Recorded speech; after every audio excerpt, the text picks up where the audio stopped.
మోకాల నొప్పులకు ఎటువంటి సర్జరీ లేకుండా ఎపియాన్ పెయిన్ క్లినిక్ అందిస్తున్న అత్యాధునిక చికిత్స.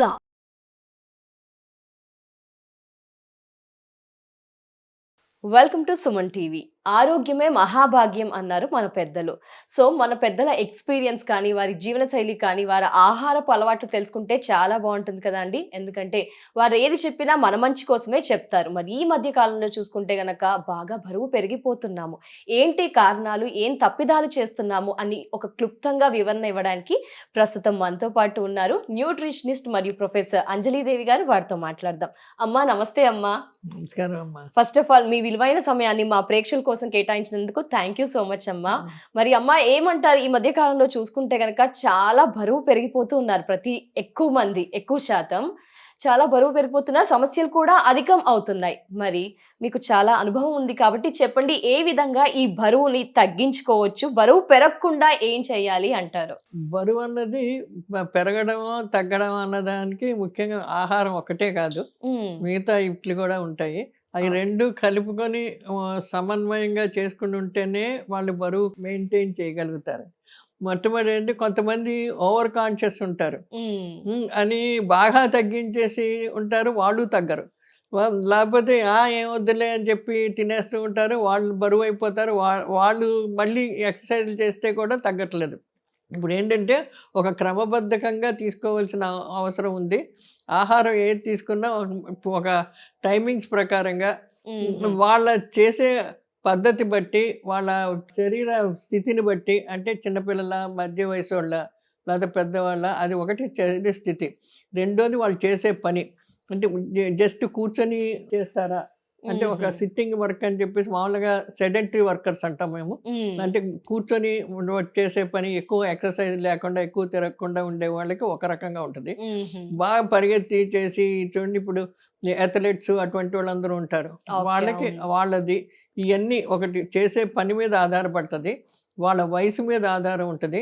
ఇంకోటి ఏంటంటే వాళ్ళు ఏమేమి ఎప్పుడెప్పుడు తింటారు, వాళ్ళ టైమింగ్స్, ఈ మూడు చాలా ఇంపార్టెంట్. ఆ ఈ మూడు ఫస్ట్ చూసుకున్న తర్వాత నెక్స్ట్ దాన్ని బట్టి మనం ఆహారం ప్లాన్ చేయాలి.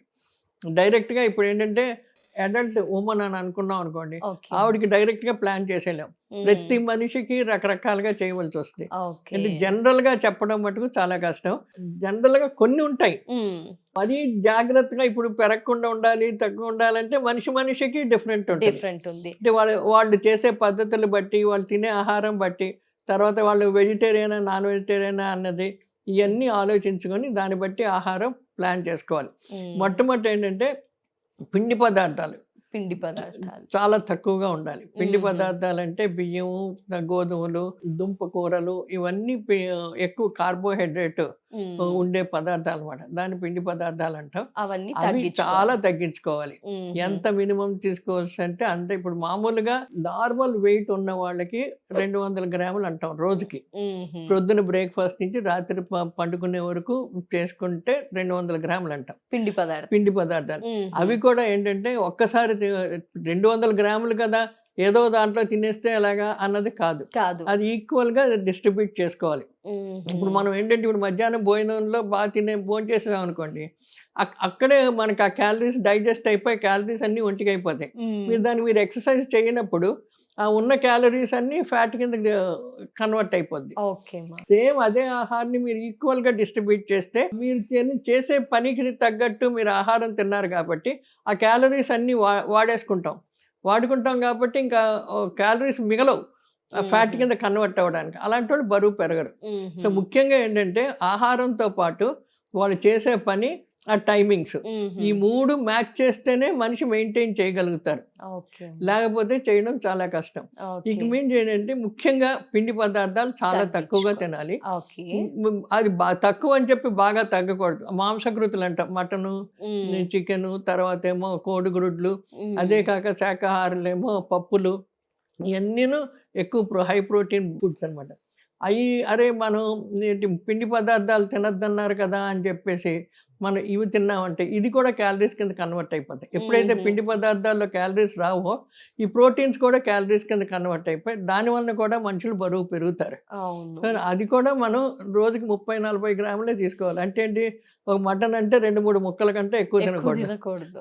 ఒక కోడిగుడ్డు మాక్సిమం 2 కోడిగుడ్లు అంటే రోజుకి 30 గ్రామ్స్ ప్రోటీన్ రావాలి. అంటే ఒక 2 కోడిగుడ్లు రోజు మొత్తానికి 30 గ్రామ్స్ ఉండాలి. అంటే 30 గ్రామ్స్ ప్రోటీన్, ఫుడ్ కాదు. అదే 30 గ్రామ్స్ ప్రోటీన్ అనేటప్పటికి 2 కోడిగుడ్లు కానీ లేకపోతే ఒక 200 గ్రామ్స్ మటన్ కానీ చికెన్ కానీ మాక్సిమం 150 to 200 గ్రామ్స్ రోజుకి వచ్చేలా చూసుకోవాలి. అది రెగ్యులర్గా డైలీ కూడా తీసుకోకుండా కొంచెం మిక్స్ చేసుకుంటూ పెట్టుకోవాలి. అలాగ వాడుతూ ఉన్నప్పుడు పిండి పదార్థాలు అంటే దుంపకూరలు చాలా తగ్గించుకోవాలి.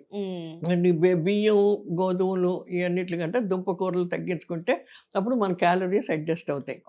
ఇప్పుడు బియ్యంలో కూడా బాగా ఫైన్ రైస్ అంటాం, బాగా ఎక్కువ మరపెట్టిన బియ్యం తీసుకుంటే అందులో ఉత్తి కార్బోహైడ్రేట్స్ వస్తాయి.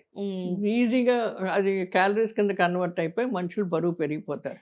అలాగే కొంచెం తక్కువ మరపట్టిన బియ్యం తీసుకొని, ఇప్పుడు మనకంతా మన స్టైల్ కదా, ఇప్పుడు ఫైన్ రైస్, పాలిష్ రైస్ ఇప్పుడు అది చాలా మంచిది. ఇప్పుడు మిల్లెట్స్ లో ఏంటంటే పిండి పదార్థాలు చాలా తక్కువ ఉంటది. ఆ పిండి పదార్థాల్లో కూడా ఎక్కువ ఏంటంటే ఆ పైన ఉన్న పీచు లాంటిది ఎక్కువ ఉంటుంది.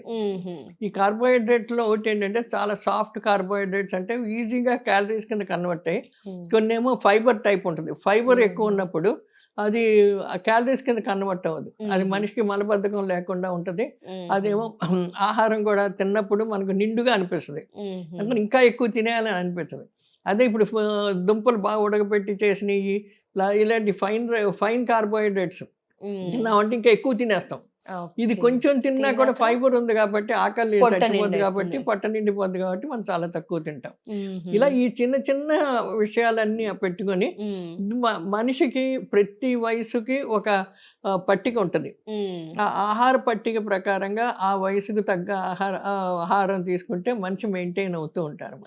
అంటే ఆ ఆహార పట్టిక కూడా వాళ్ళు చేసే వాళ్ళ వయసును బట్టి, వాళ్ళు చేసే పనుని బట్టి ఎంత క్యాలరీస్ స్పెండ్ చేయగలరు రోజు, వాళ్ళు చేసే పనులు ఏంటి, ఎక్కువ నడుస్తారా, ఎక్కువ తిరుగుతారా, లేకపోతే ఆఫీస్లో కూర్చొని రోజంతా ఉంటారా, ఆ వర్క్ ఎక్స్పీరియన్స్ ని బట్టి మనం క్యాలరీస్ ప్లాన్ చేస్తాం. ప్రతి మనిషికి వ్యత్యాసం ఉంటుంది, డిఫరెన్స్ పక్కా ఉంటుంది వాళ్ళ పట్టిక విధానంలో ఉంటది.